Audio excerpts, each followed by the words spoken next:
Boa noite, gente. Começando mais um episódio aqui do Companhia Podcast, Saúde em Movimento, Negócios em Crescimento. Hoje, nosso 11º episódio. Estou aqui com meu parceiro de bancada, meu sócio, meu amigo, Fábio Feitosa, fisioterapeuta esportivo, é o co-host aqui do nosso podcast. E hoje a gente vai entrevistar uma pessoa especial. Fábio, apresenta pra gente aí quem é a pessoa que a gente vai entrevistar hoje. Hoje tá... Esse fera. Tá botando o nível lá pra cima, né? Hoje a gente jogou lá em cima. Mais o sarrafo, né? A performance tá... Não é? É o puro suco da alta performance, né? Isso aí. É a alta performance da alta performance, vou dizer assim. Então, boa noite, Antônio, boa noite a todos os ouvintes. Vamos dar sequência, então, ao nosso bate-papo sobre saúde, performance e empreendedorismo. Nada mais com ele, meu amigo Ronaldo Aguiar. É o cara de saúde que vai falar sobre saúde, vai falar sobre negócios também, né? E gestão na área performance. Ronaldo está hoje como gerente da área de saúde do Comitê Olímpico do Brasil e especialista em gestão de pessoas e negócios. Ronaldo, seja muito bem-vindo ao nosso podcast. Aqui a gente costuma falar que temos um roteiro apenas pro forma e a gente vai bater um papo aqui, conhecer um pouco mais e mostrar para essa galera que está toda nos assistindo aí quem é você, como é o seu trabalho, como que é o seu dia a dia e as coisas que você faz no grandioso Comitê Olímpico. Bom, primeiro agradecer a vocês o convite de estar aqui. E agradecer essa recepção calorosa, brincalhona. Isso deixa um clima mais sossegado, agradável.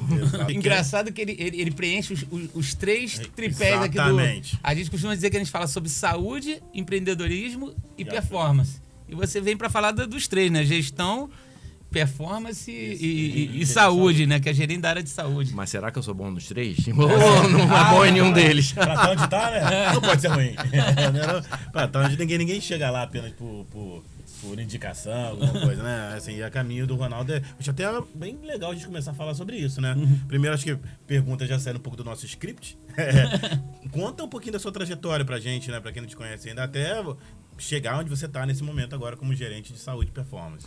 Não, legal, eu me formei em fisioterapia, e aí sou professor de educação física também, mas não atuo há muito tempo. Mas o link da fisioterapia, até lá no início da fisioterapia, eu queria ir para a fisioterapia respiratória. Eu gostava muito de fisiologia, do trabalho de fisiologia, do estudo da fisiologia, mas acabei saindo um pouquinho, porque a prática da fisioterapia respiratória não tem nada a ver com o que a gente faz, não trabalha muito com saúde, apesar de serem excelentes profissionais, importantíssimos profissionais. E aí eu vim um pouco para a área do atleta, do esporte, não podia abandonar o lado que eu tenho, que eu fui atleta de remo muito tempo, e dar um pouco da educação física também. E comecei trabalhando no COB, tive a primeira oportunidade de trabalhar no COB, isso é ruim porque depõe contra a idade, em 2002, num sul-americano que eu acho que era em outro país e o Brasil acabou sediando porque o outro país desistiu de sediar. E aí eu comecei a trabalhar. E dali você faz um bom trabalho, né? Fica lá low profile, trabalhando mais do que aparecendo. E aí fui para o meu primeiro Pan-Americano em 2003. Então, desde então, eu estou em toda a Olimpíada e Pan-Americano, desde 2003. Eu perdi até as contas. Quantas já foram, né? Lembra aí de cabeça as Olimpíadas? Só das Olimpíadas. Só Jogos Olímpicos, fala aí. Foram 6 Olimpíadas de verão. Mas acrescentei mais 2 Olimpíadas da Juventude, que eles chamam de Jogos Olímpicos da Juventude, e mais uma Olimpíada de Inverno. Tem experiência? Nossa Senhora. Será? Só 20 anos, só. É o tempo que eu tenho de formado. Exatamente isso. Mas isso é ruim, que depois contra a minha idade, olha só. Então, beleza, eu vou falar um pouquinho dessa última, né, que você foi agora, os Jogos de Paris, né? Conta pra gente um pouquinho como que foi chefiar essa área de saúde, né, durante os Jogos Olímpicos. Como que foi? O que você teve de preparo? Como que foi, né, o preparo que você teve de desafios? Chegando lá, era tudo mesmo que você pensou? Que aconteceu exatamente da forma que você planejou? Conta um pouquinho desse preparo para o jogo, desse ciclo, que foi um ciclo mais curto, né? Esse Jogo de Paris foi um ciclo mais curto porque a Olimpíada de 20 aconteceu em 21. Normalmente o ciclo olímpico tem 4 anos, esse foram 3 anos, né? 3 e um pouquinho. Então, conta pra gente como foi essa preparação e o seu trabalho durante os Jogos de Paris. Você tem alguma meta também? Na área de saúde, vocês colocam também alguma meta? Vou separar um pouquinho. Vamos lá. Primeiro, é um desafio, foi um desafio sensacional. A Olimpíada de Tóquio foi fechada a público, então a gente não teve nenhuma visitação a Tóquio para ver as instalações, ou ver hospitais de referência, ou ver todo o caminho que se pode fazer, né, de qualquer risco que se pode ter. Era completamente diferente, a gente tinha a dificuldade de aproximação, a dificuldade de tudo, mas foi uma Olimpíada bacana também. Eu não estava chefiando a área médica toda, só estava chefiando a parte da fisioterapia e da massoterapia. E aí veio o ciclo de Paris, no qual eu iniciei a chefia médica depois do Pan-Americano, logo depois do Pan-Americano, em 2023, mas já com uma parceria grande com toda a equipe médica, todo o grupo de pessoas da área de saúde dentro do Comitê Olímpico, que aí isso inclui psicólogos, nutricionistas, médicos, o próprio massoterapeuta e a fisioterapia. E aí ali junto com a psicologia, tratando um pouquinho de saúde mental, o coaching, que é muito mais voltado para performance, principalmente de técnicos ou até um pouco de atletas também. Mas foi um desafio e foi sensacional, porque eu tive a oportunidade de ir antes a Paris, conhecer os hospitais, ter reuniões médicas, onde estava o chefe médico atual, que é o Dr. Rodrigo Sasson. A gente foi em reuniões médicas, conhecemos os hospitais, conhecemos o fluxo, os caminhos todos, nos apresentamos aos responsáveis lá da Policlínica da Vila, de tudo, para saber mapear qualquer problema que pudesse acontecer lá em Paris. Para onde ir, como ir, com quem se relacionar, para quem eu tenho que ligar, para quem eu tenho que interagir. Isso não foi sensacional ter essa experiência disso, a primeira experiência disso. São muitos desafios, porque eu digo que você trabalhar no dia a dia aqui no Brasil é uma coisa. Acabou o trabalho, você vai para casa e está relaxado. Numa Olimpíada ou num grande evento assim, você fica 24 horas em função. Por mais que você não esteja trabalhando às 24 horas, você tem um tempo que você vai dormir no dia. Mas você está num quarto com uma outra pessoa, que não é ninguém da sua família, dividindo o banheiro. Então, isso pega um pouquinho no estresse. Muitas vezes o cara é um excelente profissional, mas para estar aqui no dia a dia, no Brasil, por exemplo, na sua cidade, que ele vai para casa e vai ter o contato com os seus familiares ou vai voltar para a sua rotina, mas num grande evento isso acaba meio que preocupando a parte psicológica ou a parte de calma, de controle de reação, de controle de atendimentos, tudo isso. E esse desafio de se lidar com pessoas assim, que a gente não conhece. Claro que na preparação, em várias competições, a gente vai se cercando de pessoas. Opa, essa pessoa aqui, eu vou chamar o Fábio, vou chamar você para ir com a minha equipe, numa competição menor. E a gente vê o comportamento dessa pessoa. É uma pessoa que é agregadora, é uma pessoa que permeia bem entre as áreas, porque ali a gente está lidando não é só com a fisioterapia, não é só com o atleta. Eu lido também com o pessoal estressado que está trabalhando direto como nós. Então a gente tem que ter essa empatia ou todo esse lado junto com a gente para desenvolver o trabalho. Quanto a objetivos, eu acho que foi sensacional. É claro que nem tudo é 100% do que a gente planeja, vão ter várias falhas, mas eu procuro falar, tem uma frase de um médico amigo meu que eu falo que a gente se prepara para o pior, para tudo dar errado, e aí reza para dar tudo melhor. Quanto tempo vocês chegam antes, assim, para ver toda essa parte logística?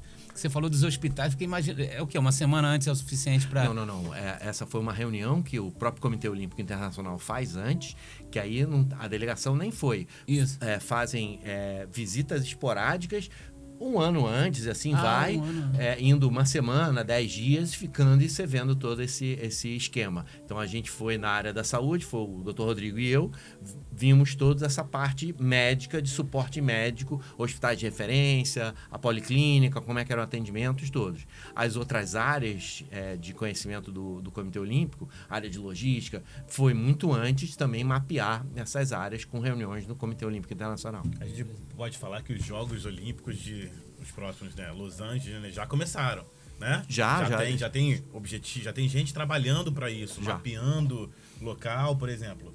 Se o Brasil vai para lá, ficar lá na vila, então já tem que saber mais ou menos onde é o prédio, como que tá perto. Não, alimentação, cara. Alimentação é muita coisa, né? Não, a quantidade. Tem alguns vídeos, depois eu disponibilizo. Só a logística. Tem uns vídeos que mostram a logística. O responsável pela logística é o Gabriel, não sei se é o Gabriel ainda. Não era o Gabriel que era responsável pela logística. O João Gabriel. João Gabriel. Uhum. me falando, e você tem noção que é muita coisa que vai antes. Quando o COB vai, ele monta um setor absurdo, um centro de treinamento dentro da vila. Não é só quarto, tem um quartinho da fisioterapia, um quartinho médico. É um centro de treinamento em vários locais espalhados, né? Tem na vila, tem outras bases, então o COB monta essa estrutura em cada uma dessas bases que tem para atender o atleta da melhor forma possível. Porque imagina, tem atleta que, dependendo da competição, mais pontual, mais rápida, né? Mas durante os jogos, você tem entrada e saída de vários atletas de várias modalidades. Mas tem, por exemplo, vou chutar aqui, vôlei.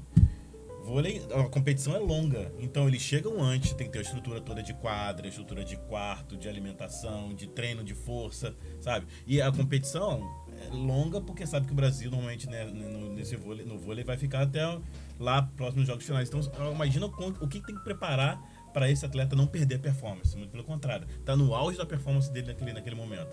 Então, os Jogos Olímpicos, pude acompanhar algumas coisinhas, né? Há um tempo também que eu trabalhei lá. É muito trabalhoso, é muito elaborado. Então, a função do Ronaldo que eu penso hoje em dia não é a logística, mas de pessoas também, né? Você teve algum problema de relacionamento? Como que é lidar com pessoas? Gerir pessoas, né? Esse é o problema de qualquer lugar, né? Você falou de gestão, né? Então, me conta um pouquinho aí como que é gerir essa galera ali, né? Olha, conta pra todo mundo. Não tive problema. É claro que existem pequenos problemas que são factíveis de acontecer e você gerenciar isso com conversas, com tudo. Mas como eu falei, essas competições anteriores a gente vai mapeando ou trabalhando para as pessoas que estejam lá sejam os melhores profissionais que você escolheu. É claro que tem pessoas que talvez nessa pressão possam sair um pouquinho desse plumo, uma linha muito tênue do que você acha de normal. Mas talvez na profissão dele seja essa normalidade. Mas a gente vai tentando conversar para ter uma linha de trabalho, uma linha de atuação nossa. E essas competições anteriores, né, e esse dia a dia anterior, não só no CT, mas também em competições menores, né, ou de um volume menor de coisa, ou até um volume de pressão muito menor, a gente consegue já ir mapeando essas pessoas. Cara, esse tem um perfil para ir numa competição maior, esse tem um perfil para ir numa competição menor. Isso com a ajuda dos coordenadores de cada área, a gente vai escolhendo. Não sou eu que escolho todos. O coordenador da psicologia escolhe os da psicologia, o coordenador médico, que é o Rodrigo, ele escolhe os médicos, né? Se eu tiver alguma coisa, eu escolho os fisioterapeutas e massoterapeutas, por ser vim da minha formação ter sido coordenador da fisioterapia, mas chega um ponto que a gente conversa. Cara, será que esse médico é o melhor para estar aqui? Ou será que ele numa outra base vai ser melhor? Que aí você tenta também juntar o perfil do profissional com o tipo de patologias que mais ocorrem naquela... um ortopedista, um médico do esporte. Cara, esse é mais trauma, preciso de um ortopedista lá. Nas bases que o Brasil vai montar. E existem estratégias do COB. Uma estratégia, por exemplo, de Tóquio foi completamente diferente da estratégia montada para Paris. Tóquio eram 12 horas de fuso, então a gente abriu o número de bases muito maior e muito tempo ficaram abertas. Em Paris, a gente não abriu essa quantidade de bases, só foi o período da Olimpíada. E um número de bases só das cidades-sedes, só das subsedes. Base em tal lugar que vai ter competição. Em Tóquio, tinham bases que era só para treinamento do Brasil. Por causa do fuso horário. A gente sabe que a adequação ao fuso horário, 12 horas, eles estimam cada um dia para adequar. Né? Então, a gente, só nisso, para ele começar a competir. E em Tóquio ainda tinha mais um problema, que você não podia entrar na Vila Olímpica com mais de 5 dias antes da sua competição, por causa da pandemia. Então, a gente teve que abrir base, a estratégia do COB foi abrir bases para passar a vencer esse jet lag. Digamos assim, e mais dar uma adequação para o atleta estar lá treinando e só entrar na vila 5 dias antes da competição dele. Em Paris, não, já abriu a vila, eu já podia entrar. Eu só tinha que gerenciar, o COB tinha que gerenciar a quantidade de camas que ele tinha para rodar todos os esportes ali. Estendendo essa preocupação para a saúde mental também, que eu acho que é uma coisa que deve impactar muito também. O cara tá fora de casa, longe da família, competindo, ansiedade, preocupação com o resultado, tudo isso. E ainda mais nessa Olimpíada de Tóquio que teve a pandemia. Como é que ficou a questão da saúde mental mesmo, emocional ali dos atletas? Como é que vocês corrigiram isso? Foi diferente do trivial? Imagino que sim, né? Mas como é que vocês corrigiram? Não diferente do trivial. Hoje a saúde mental está muito em tônica, não só do Comitê Olímpico do Brasil, mas do Comitê Olímpico Internacional. Então, hoje a gente montou um grupo de psicólogos que atendem aos atletas do Comitê Olímpico do Brasil e principalmente desenvolvem esse trabalho com os atletas para ter uma melhor capacidade de enfrentar todos os problemas, enfrentamento de competições e tudo. Então hoje a gente tem um cast grande de psicólogos que fazem esse trabalho de saúde mental. Desde lá de Tóquio já tinha, mas ele cada vez tem crescido, tem adquirido mais, não só conhecimento, mas pessoas que agregam mais para trabalhar o esporte de alto rendimento. E eu acho isso importantíssimo. Além disso, existe uma ferramenta que o COB, né, os psicólogos do COB conseguiram traduzir para o Brasil, não é só a tradução, é a validação na ferramenta brasileira, que é uma ferramenta de screening do atleta do lado psicológico. Ali não diz se ele está com problema ou não. Ali são perguntas simples que qualquer um de nós pode fazer. Então foram treinados, treinou a equipe de saúde do COB para fazer com a equipe toda, não só atletas como profissionais que iam para as Olimpíadas, onde ali te dá uma bandeira vermelha ou não do que eu tenho que atuar ou qual a necessidade de atuação. Já dá um certo perfil da população, entendeu? Além dos casos que já são acompanhados durante o processo todo. Isso eu tenho visto bastante, né? A saúde mental se falando muito, né? Cada vez mais a gente vê nos noticiários, né? Na internet, atletas com sucesso, né?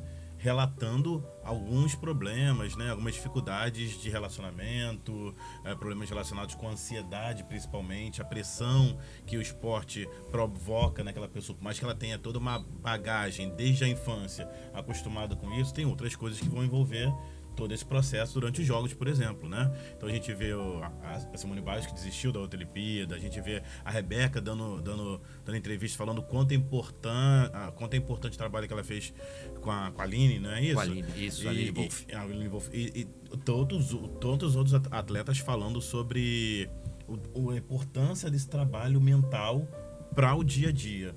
Então, porque normalmente a gente costuma acompanhar muito mais futebol, né? O brasileiro costuma acompanhar muito mais futebol.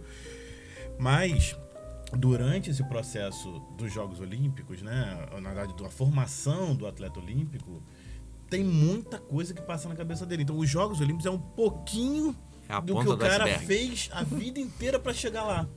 No caso do atletismo, por exemplo, é alguns segundos. Sim. O cara precisa trabalhar a vida inteira para correr alguns segundos, ou realizar um salto, né, ou realizar um lançamento. Então, olha a dificuldade e a pressão que essa pessoa tem, né, porque envolve tudo, né, família, parte financeira, a gestão, a relacionamento interpessoal. Então, ele deposita nele mesmo uma esperança de mudar a vida dele e mudar a vida de muitas pessoas, né? Quantas pessoas são influenciadas pós Jogos Olímpicos, né? Eu não lembro se tinha alguma pesquisa que fala um pouco disso, dessa transformação que os Jogos Olímpicos fazem na vida das pessoas. Você vê, assim, por exemplo, hoje, as escolas de ginástica com certeza estão muito mais cheias do que estavam um tempo atrás. Sim. Por influência das meninas da ginástica, que estão fazendo um sucesso absurdo, não só no sentido pejorativo, sucesso de mídia, não é isso. Sucesso no resultado esportivo, né?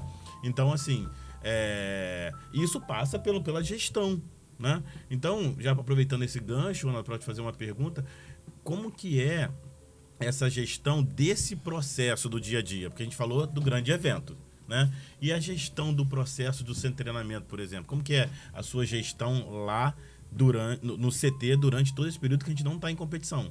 Porque normalmente a gente fala a mesma coisa. Tem várias pessoas que só lembram do esporte durante os Jogos Olímpicos, né? Mas o esporte está acontecendo o tempo inteiro, né? Você falou bem, e a gente pode fazer um paralelo. O atleta não é construído nos Jogos Olímpicos, né? O atleta é construído durante muito tempo. Às vezes não só 4 anos, como mais de 4 anos. Cada vez ele vai ter, você vê históricos aí do próprio Phelps e próprio Usain Bolt, que com Olimpíadas passadas, volta muito no tempo, os caras não ganharam nada. Chegaram lá, nem finalistas foram. E aí você vai ver esse histórico, o cara é construído não só a treinar. Se fosse só treinar, se fosse só competir, seria fácil. O Phelps treina 10 mil metros, eu vou treinar 11 mil metros, vou ganhar dele. Se eu vou treinar. Não é isso só que se constrói o atleta. Então, esse trabalho durante o ano de gerenciamento do atleta, com toda essa área envolvida, né? O preparador físico, o técnico, o fisioterapeuta, o médico, o psicólogo, o nutricionista, todas essas áreas de conhecimento, trabalhando para o melhor do atleta e se falando para ver quais as deficiências e as dificuldades, são importantes. E aí, o meu papel na gestão é tentar botar esses caras o mais junto possível, conversando entre eles, conversando com o técnico. Eu digo que o técnico é o grande maestro do processo, mas tem que estar aberto a receber informações de todas as áreas para dar esse suporte para o atleta. Isso é difícil às vezes. É difícil, é difícil. É difícil, porque lidar com essas equipes, né, envolve uma gestão perfeita, que nem o Ronaldo faz. Mas vou te ser sincero, nada é perfeito. É claro que tem as falhas aí nesse processo, nesse caminho, são normais, nós somos seres humanos. Tem, talvez, profissionais com uma vaidade exacerbada, que talvez não consigam se relacionar tão bem. Será que esse vai ter vida tão longa? Ou o que a gente vai ter que fazer para que a gente consiga atraí-lo um pouquinho para a gente, trazer um pouquinho para a gente? Eu acho que, e aí entra um pouquinho que eu falo do meu perfil ser mais agregador, eu tenho conseguido conquistar esse espaço. Enfrento barreiras, enfrento milhões de barreiras normais, são barreiras normais da vida ou do trabalho que nos coloca à frente, mas são batalhas que eu quero comprar. Cara, vamos tentar trazer você para a nossa realidade, para que todo mundo converse a mesma coisa, todo mundo fale a mesma linguagem, mas ainda sempre vão ter aqueles percalços no caminho. Isso é mais que normal. É igualzinho a gestão de empresa, né, cara? Não tem... Aliás, muita gente compara, né, gestão empresarial com gestão de alta performance no esporte, né? Coloca... O líder é o técnico, o cliente é o espectador dos jogos ali, é o torcedor. E os processos são os mesmos ali, né? A gente tem uma particularidade, acho que a saúde tem uma particularidade, e o Fabinho, a intimidade. A intimidade é um processo reversível. O Fabinho pode concordar ou discordar comigo, que é muito efetiva. Ela executa bem tudo. Ela é resolutiva de todo o processo. O cara se machucou, eu vou lá resolver. O cara não sei o que, eu vou lá resolver. Mas ela não tem muito esse processo de empresa, entendeu? Acho que por formação nossa, né? Todos da área de saúde acabam tendo seu próprio consultório, tendo sua própria vida, não trabalham no meio corporativo. Então, isso aos poucos, a gente introduzir isso para uma gestão de, cara... talvez um processo de OKRs, né? De falar com eles, você tem esse objetivo, essa chave para essa meta. Aos pouquinhos introduzir, pode ser um passo. É um caminho que eu estou tentando seguir e aos poucos vamos ver se eu consigo. É uma dificuldade, né? No dia a dia ali lidar também com isso. Porque eles são muito resolutivos, sim, eles resolvem, mas o processo todo ficou falho, ele não falou com ninguém, não sei o quê, resolveu. Exatamente. Mas resolveu. O cara tá com a saúde perfeita, a nutrição tá ótima, não sei o quê. Mas, cara, não é só isso que eu preciso. Eu preciso que paralelamente você faça isso aqui. Vamos lá. O que eu posso te ajudar para fazer isso, para a gente conseguir isso? É um caminho... Não teria, o que você diz, não teria tipo uma padronização, um processo padronizado? Não, é isso? Teria, mas você falou de área de gestão de empresa. Outras áreas dentro do COB já tem isso. É o cliente, o objetivo, tudo isso já bem definido. A saúde, a gente sabe que o cliente é o atleta, mas a gente é muito resolutivo. O cara não fez o processo todo, mas resolveu o problema do atleta. E aí fez o processo todo paralelo, mas resolveu o problema do atleta. Falei, cara, beleza, ótimo, mas vamos ver aqui de fazer um processozinho. Não é protocolo de reabilitação, nada disso que eu estou falando. Estou dizendo um processo de uma empresa que, de repente, tenha, né? Como o Comitê Olímpico tem processos todos. Isso envolve muita comunicação, né? Hoje eu estava dando aula, um aluno interessante, inclusive, né? Eu tenho 2 alunos na minha turma que têm baixa visão. E aí a gente tem que explicar tudo para ele, mas eles são muito inteligentes, né? E um fez uma pergunta, estava dando uma aula sobre outra coisa, e falou assim, vem cá, mas como que você lidar na alta performance dessa vaidade ou desse fazer profissional entre profissionais que atuam mais ou menos parecido? Por exemplo, ele quis falar, como que é o aspecto de prevenção do fisioterapeuta e do preparador físico no alto rendimento? Fábio, porque eu não consigo entender. O que você está me falando, eu vejo o preparador físico fazendo também. E vejo muita coisa que o preparador físico faz que você poderia fazer, como dá esse processo, né? E na alta performance é isso. Você tem o atleta ou o esporte envolvido por vários profissionais de várias áreas. Essa é a diferença, por exemplo, do atleta amador. O atleta amador, ele vai lá, o Antônio, pô, você é cardiologista, pode fazer um exame? Ronaldo, é fisioterapeuta? E às vezes vocês nem se conhecem. Nem sabe, só vai saber que ele foi no Ronaldo depois se ele te contar. E vice-versa, né? Se você perguntar. Mas na alta performance não. O atleta de alta performance, né, no geral, ele tem todos esses profissionais envolvidos no processo dele. E processo posso dizer assim, de performance, né? Tanto no aspecto prevenção quanto no aspecto de atendimento, curativo. Uhum.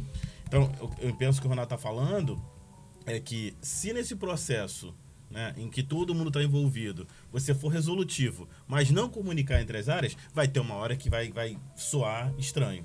Tipo, o fisioterapeuta podia fazer um aspecto de prevenção muito interessante, mas tem um preparador físico que está ali para te ajudar. Por que ele vai fazer aquele papel ali sem falar com o preparador que ele podia te ajudar? Mesma coisa se o fisioterapeuta falar assim, pô, eu acho que você está um pouquinho acima do peso. Vamos fazer o seguinte, vamos fazer mudança na sua dieta, eu vou te administrar uma coisa, come isso, come aquilo. Se ele tem um nutricionista para poder fazer isso, é muito mais fácil você conversar com as pessoas. E aí eu penso que esse é o trabalho que o Ronaldo faz com maestria, de mostrar para esses profissionais que eles podem contar com os outros profissionais. Isso. Para que o atleta tenha o máximo de performance possível. É isso? Estou falando besteira? Ou não, perfeito. Como o Fábio falou, principalmente da fisioterapia e da preparação física, é uma linha tênue ali, né?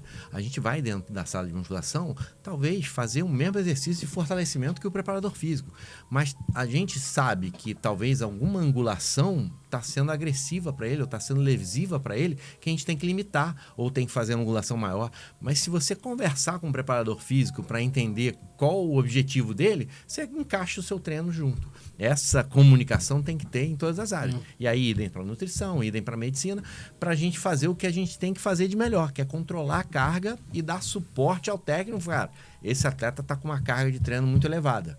Ele está com deficiência de alimentação, ele está com uma deficiência psicológico, brigou com a namorada, não sei o quê. Não é um dia bom para ele treinar tão forte assim. Você talvez tenha que adaptar seu treino. Eu costumo falar que a gente tem a fisioterapia, a massoterapia, o próprio médico e tudo, mas as outras duas áreas que eu citei tem muito mais contato, psicólogo e idem. Ele capta do atleta, às vezes, muita coisa, muita informação de bastidor ali, escondida. Ele falou mal do técnico, ele brigou com a namorada, ou namorado, brigou com alguém, e não quer que o técnico saiba, que ele não quer mostrar fraqueza para o técnico, digamos assim. E aí a gente nunca vai trair essa confiança do atleta de tudo que ele está nos trazendo. Mas a gente tem como chegar para o técnico e conversar, cara, nesse momento aqui, esse treino que você está dando, se a gente tem um planejamento do treino, esse treino vai ser uma sobrecarga muito grande para ele que não dormiu direito à noite, tudo, ele me relatou isso. E ele está escondendo do técnico. Isso aí eu acho importante essa comunicação entre os profissionais. Eu tiro isso, eu falei, né, mais cedo que meu filho treino no Vasco, e lá é feito tudo lá dentro, cara. Uma vez ele teve um resfriado, e óbvio que eu poderia levar ele, eu levei até num médico fora do Vasco, mas o Vasco fez questão de levar ele lá também. Tipo, o médico do Vasco quis avaliar ele. Claro, tem que ser. Foi resolutivo levar no médico fora? Foi resolutivo, mas pro Vasco era importante ter essa comunicação. Essa comunicação ali dentro. Então ele é acompanhado por nutricionista lá, dentista de lá, psicólogo de lá, isso com regularidade. Sim. Eu imaginei que no profissional isso fosse o básico, assim, e o que você está me falando é que nem sempre, né? Às vezes é mais resolutivo do que todo esse processo amarradinho. Eu jurava que era uma coisa... Não, é uma coisa que a gente tenta que seja dessa forma, mas nem sempre é. A gente sabe que toda empresa, toda coisa tem uma coisinha que tem que ajeitar.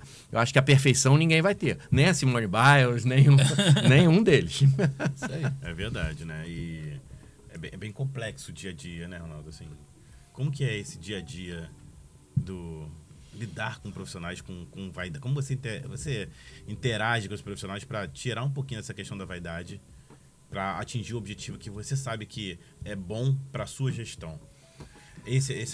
Talvez isso seja uma grande dificuldade de líderes, né? Como abordar pessoas que discordam, por exemplo, ou tem uma vaidade lá em cima que pode ser prejudicial para a sua gestão. Isso realmente é um desafio, abordar isso, como chegar. Outro dia eu estava lendo um livro, quer dizer, comecei a ler o livro, ainda não parei, porque eu estou lendo outro, aí né? Conversas difíceis no trabalho, sabe? De como desenvolver essas diversas difíceis. Não adianta ser bonzinho, você tem que ser direto e bem claro no que você quer explicar. Tem uns que entendem melhor, outros que entendem menos, e aí você tem que ter o feeling de saber aquele que entende melhor, aquele que entende mais ou entende menos, para ver o quanto você vai, ou em pequenas gotas você vai para transformá-lo nessa equipe interdisciplinar. Acho que é normal ter esses pontos fora da curva. Acho que se você tem todo mundo que concorda com a mesma coisa, concorda com a mesma situação, concorda com tudo, é ruim para desenvolvimento da equipe. É bom ter a pessoa que discorda, é bom que tenha a pessoa que critique. Nunca ver pelo pessoal, tentar ponderar isso muito bem, nunca olhe pelo pessoal, né? A gente tem uma empresa por trás da gente, tem um Comitê Olímpico do Brasil por trás da gente, e eu tenho que alcançar os objetivos do Comitê Olímpico. A gente tem que trabalhar para eles, não o Comitê Olímpico trabalhar para a gente.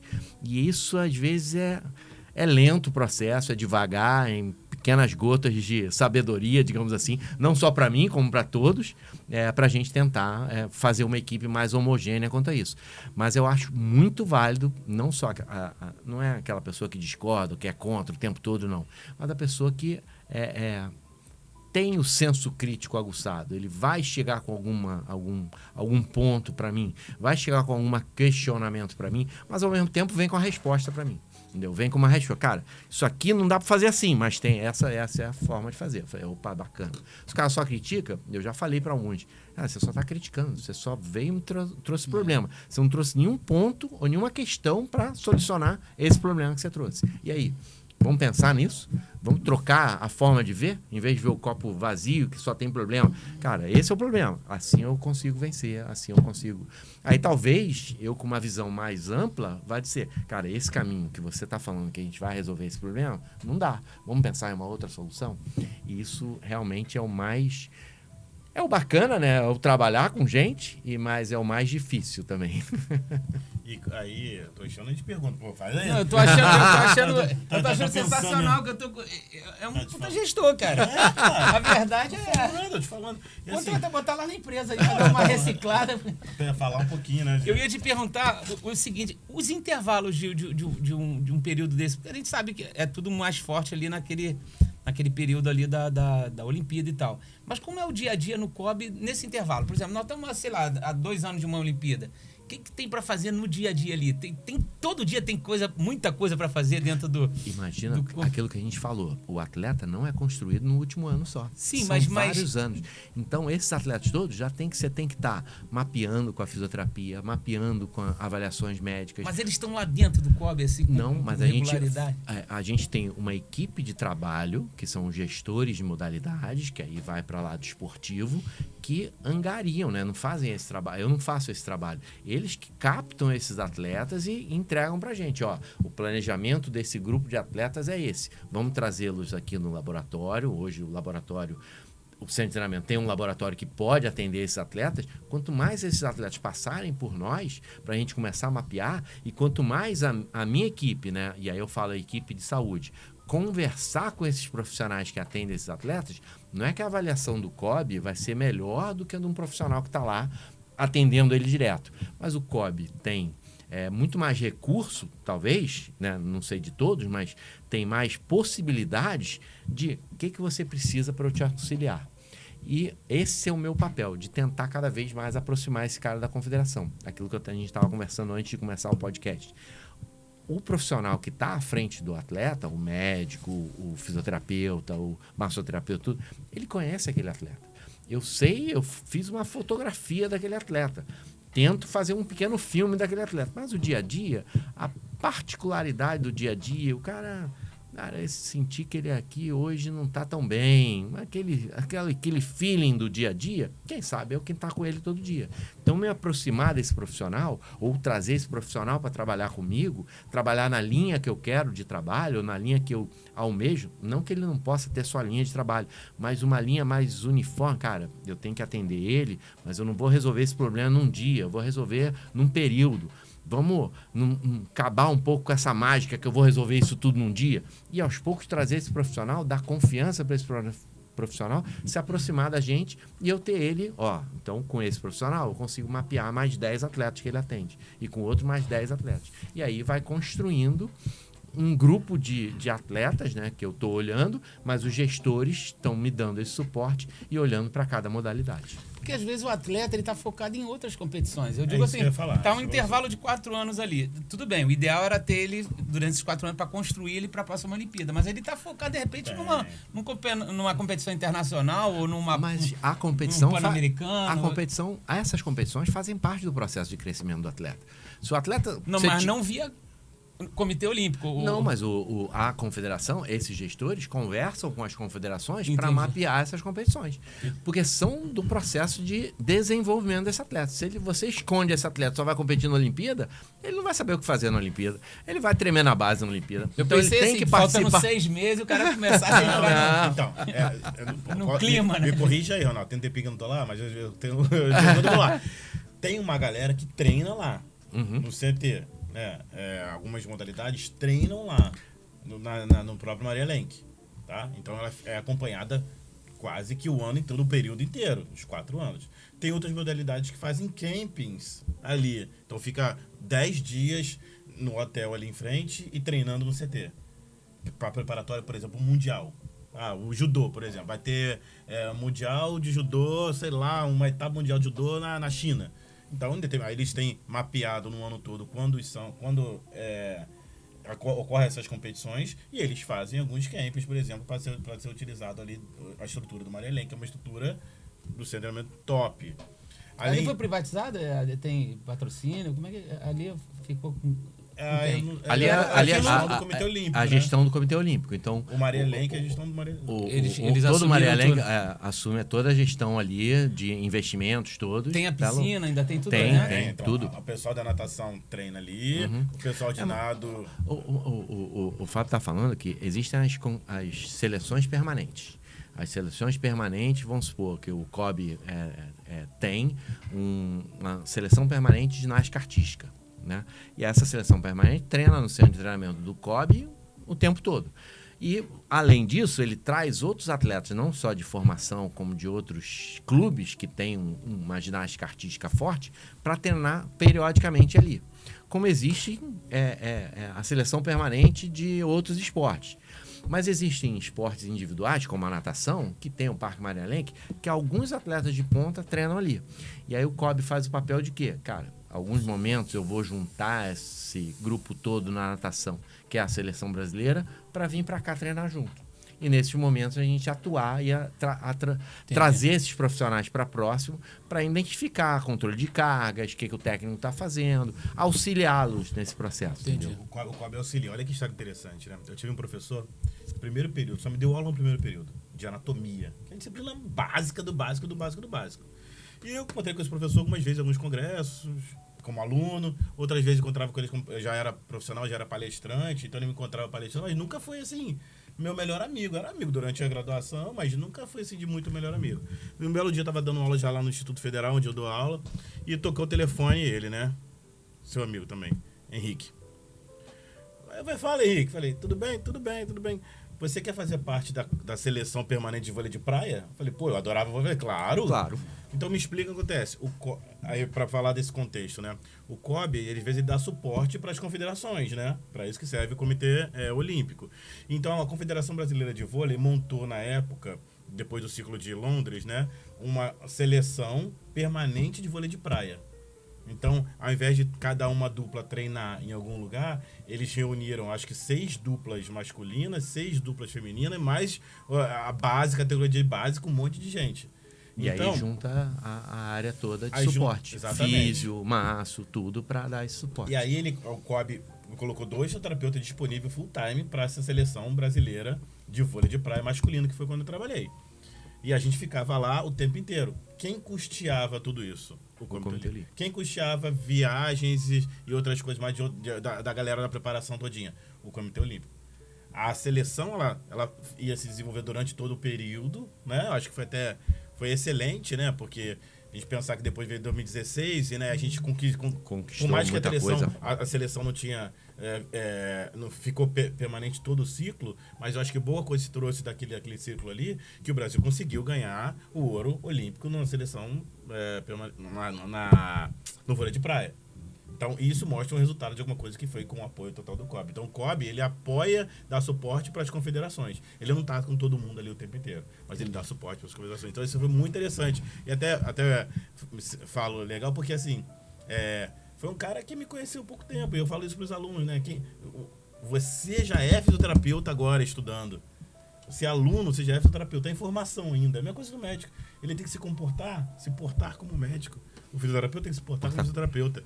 Né? Para que ele não vai deixar para ser fisioterapeuta depois de você se formar. As pessoas vão... E você vai dar muito mais importância para o seu estudo, para a coisa que você está fazendo, se você começar a pensar como esse profissional. E aí você pode extrapolar isso para todas as áreas. Né? É a mesma coisa na questão da empresa. Eu penso que por mais que você seja funcionário daquela empresa, você tem que entender aquela empresa como sua. Porque quando você entende que a empresa é sua, você começa a olhar um pouco diferente. O funcionário, que o cara que é só funcionário, ele fala, não é meu mesmo, né? Vou fazer só isso aqui. E se der errado? Der errado, os donos que se virem. Né? Quando você tem essa gestão e consegue mudar, cativar o seu funcionário, o seu colaborador, para entender que ele faz parte daquele processo e que a empresa também é dele, a empresa no bem, ele vai bem, a atitude dele é um pouco diferente. Eu lembro. Essa é a grande dificuldade. São os intraempreendedores, né? É o cara ter a visão de dono ali. Exatamente. Mesmo dentro do teu CNPJ. Eu participei de um seminário assistindo, né? Como ouvinte. E aí tinha um filminho que era engraçado sobre isso. Era uma simples coisa de um lugar pegando fogo em frente a uma empresa. Um matinho pegando fogo em frente a uma empresa. Aí passou isso não tem nada a ver comigo, vou continuar. E aí o fogo foi aumentando. Aí o outro passou, cara, isso não é meu, isso é do bombeiro ali, não sei o que, não apaga. Daqui a pouco aquele fogo num crescente, todo mundo não era com ele, que o negócio já estava pegando fogo na empresa toda. Eu falei, cara, é a mesma coisa. A gente tem que olhar para o todo, não pode só olhar só para a sua fatia. É claro que você está olhando para a sua fatia, mas se você ter aquilo que eu falei de empatia, de olhar para o resto, cara, o que a gente pode fazer junto aqui? E aí a gente consegue construir coisas melhores. Esse é o desafio, né? E aí, falando um pouquinho mais de desafio, Ronaldo, já pensando no próximo ciclo olímpico que você já está ali, né, vivendo isso, o que você tem de expectativa com relação à sua área? É uma coisa, para esses jogos, né, de Los Angeles. E o que você tem de expectativa como brasileiro?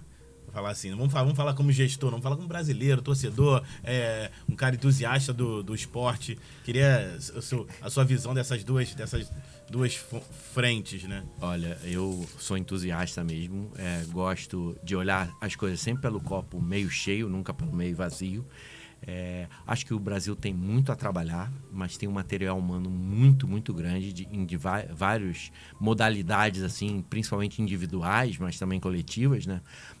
Que podem se destacar, mas a gente tem que atacar esse Brasilzão todo e começar a captar esses atletas todos, esses possíveis atletas todos, para crescer. E aí pensar em grandes desafios de, Los Angeles, Brisbane, na Austrália. Vamos pensar a longo prazo. Vamos formar uma seleção a longo prazo ou vamos estar sempre formando uma seleção a longo prazo? Isso é complicado. Eu acho que tem muito pouco investimento em esporte ainda, né, no país, cara. Eu acho que cara, a gente vê, sei lá, essas crianças estão tão... Tu para num sinal, cara, tu vê uma criança que dessa... O potencial que uma criança dessa poderia ter, sei lá, nadando ou fazendo ginástica artística. Pô, e joga um bolinha pra cima com uma facilidade, com a dificuldade de repente aprender, né? Treino. Eu acho que tem muito pouco acesso ainda ao esporte. E o esporte, eu nunca vi coisa mais inclusiva do que o esporte. Exatamente. De novo, falando do meu filho aqui, cara, o que a gente vê lá, o meu filho tem um privilégio enorme de estar sendo criado dentro do esporte, porque ele vive a realidade extrema, assim, sabe, de classe social, enfim, tudo que o esporte mostrou para ele, eu não tive na minha infância, assim, eu falo, ele tem um privilégio absurdo, assim, de fazer amizade com pessoas que, pela escola dele, ele jamais faria, enfim. Eu acho muito inclusivo o esporte, eu acho que tinha que investir muito mais nisso aí. Eu não sei por que talvez esses comitês não tomam frente disso, assim, ao invés de jogar essa responsabilidade só na política ou numa escola olímpica. Por que de repente não puxa mesmo, sei lá, Maria Lenk da vida, botar uma inscrição lá, você que quer nadar, vem aqui conhecer a gente. Isso é difícil ser assim?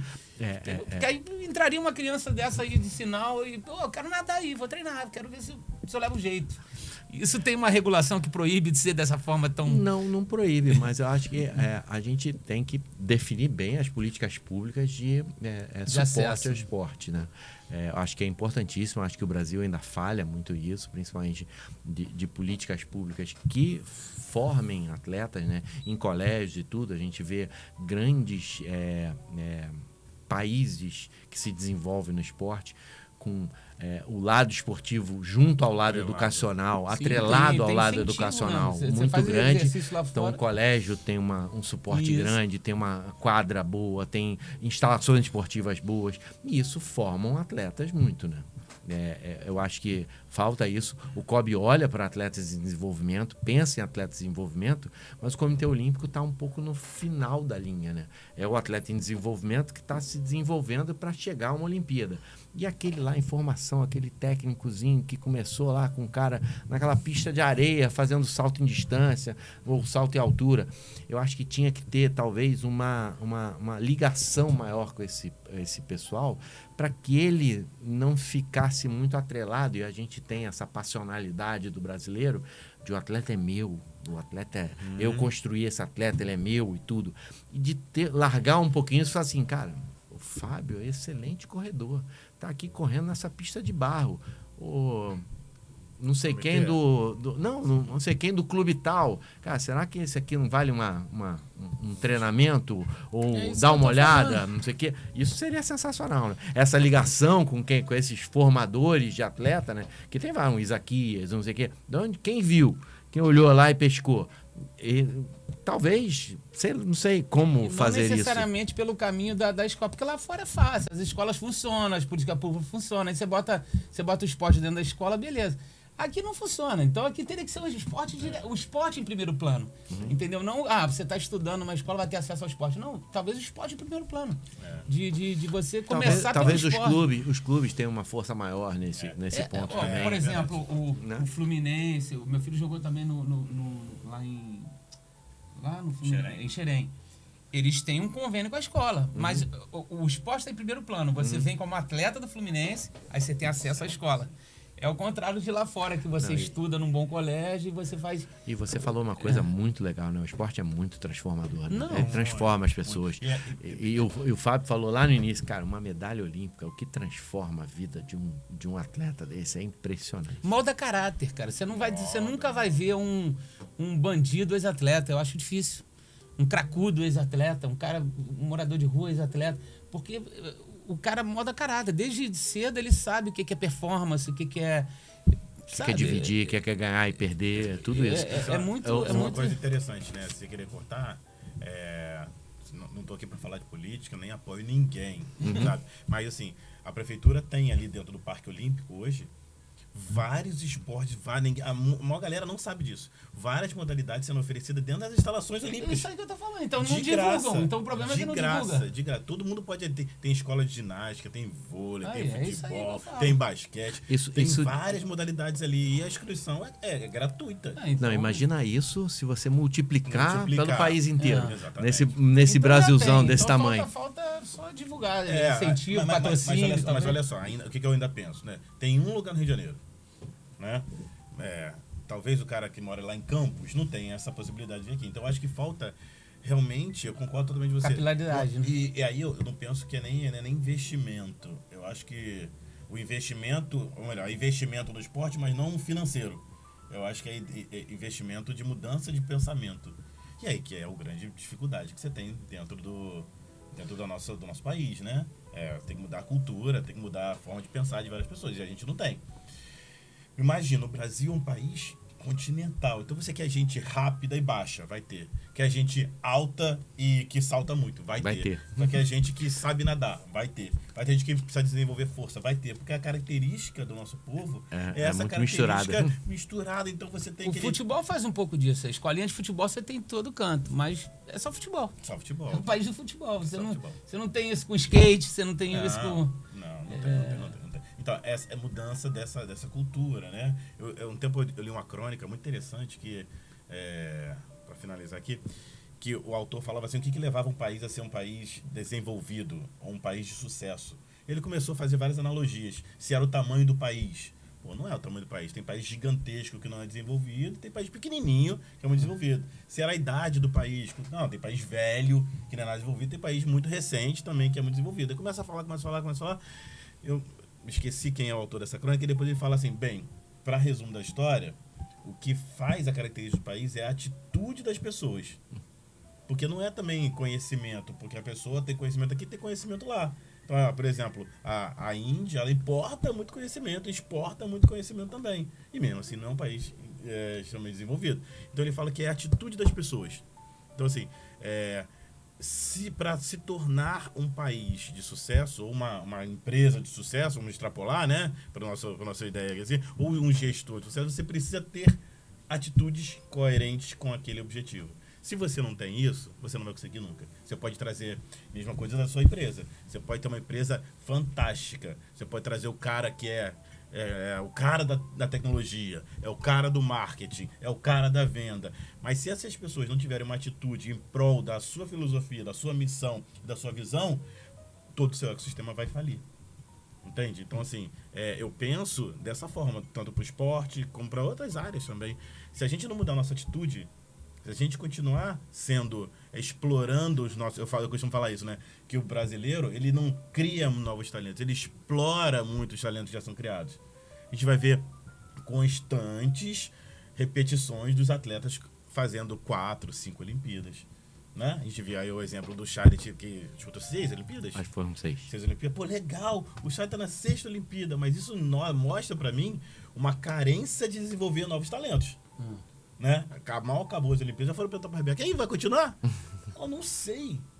Não sei, ao ponto que a gente tem que pensar, caramba, vamos criar novas Rebecas, né? Pra gente ter, é isso que os países desenvolvidos fazem. Se não tem uma Simone Biles, vai ter outra tão boa quanto.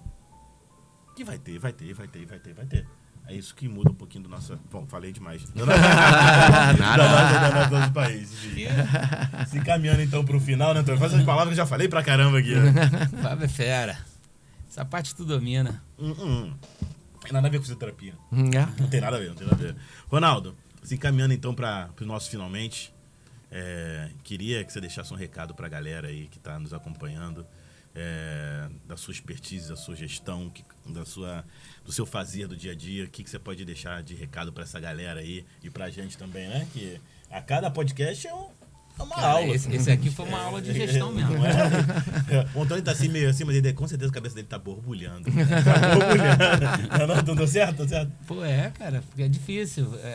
Eu tenho... O Fábio é sócio nosso lá na empresa, sabe como é difícil gerir pessoas. E você fala sorrindo, dá pra ver que você faz isso com naturalidade, cara. Eu acho isso... saber gerir pessoas é um processo complexo. E tenha certeza que eu erro, cara. Como todos nós erramos. Faz parte do processo. Eu acho que assumir isso, que você está errando, vamos mudar e voltar atrás e mudar, eu acho que faz parte do processo, é importantíssimo. E ter isso bem claro para o seu grupo, eu acho que é mais importante ainda. Eu tenho lido livros da Brené Brown, né? Nossa, ela fala mesmo o quanto que é importante você não se mostrar, você mostrar uma pessoa comum, que erra, que tem seus problemas, tem suas questões, tudo isso normal. É a vulnerabilidade do líder. Eu acho que é fantástico, eu acho que isso vai... Hoje todo o RH fala disso, quanto é importante isso para a gente desenvolver. Não é que eu seja certo e tudo, mas eu tento acertar. Se errar, o Fábio tá ali comigo, ou quem tá comigo, pode vir falar comigo. Cara, isso não foi legal, vamos tentar assim.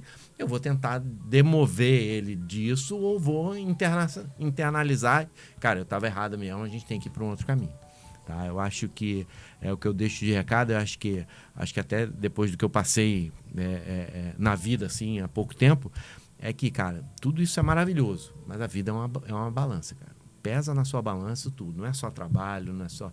Cara, tudo é uma balança, dá para pesar tudo numa boa, dá para viver e trabalhar, não ser workaholic. Você vai em alguns momentos ser workaholic, mas tem outros momentos que você vai aproveitar a família, vai aproveitar seu lado pessoal, seu lazer, seu tudo, para você ter um equilíbrio na vida. E aí que você vai muito mais para frente. Aula. Bom, aula, né? Ronaldo, muito obrigado pela sua presença aqui, sua participação, pela sua aula. Que isso, aula não, bate-papo com amigos. Pô, mas coisas boas, né? Daí que são ideias, vários insights saindo daqui, trazendo. Acho que você com certeza também teve muito insight a partir dessa aula do Ronaldo e com certeza vai ter muitas coisas a tirar um pouquinho de cada fala dele, do Antônio também, né, do nosso bate-papo. Então, assim, queria mais uma vez te agradecer, Ronaldo, pela tua presença, te parabenizar pela sua gestão, tudo que tem feito, agradecer também a oportunidade de ser seu amigo. Hoje em dia a gente sempre fala assim, pô, tô tendo a oportunidade de conhecer cada vez mais, não é isso? E hoje eu posso dizer com todas as palavras que você é um cara que é fora da curva, conto pra você, conto que tiver que contar com você mesmo, você é um amigão mesmo. E eu conto com você também. E só tenho a dizer que você continue assistindo a gente, ouvindo a gente, encaminha para um monte de gente o nosso episódio, que com certeza ainda vai ter muita coisa boa que vai acontecer daqui para frente, não, Antônio? É isso aí. Obrigado mais uma vez a todos os ouvintes. Esse é o Companhia Podcast, Saúde em Movimento, Negócios em Crescimento. Fique ligado, tem mais por aí. Isso aí. Show de bola. Ronaldão. Muito bom. Top demais. Top demais, obrigado, né?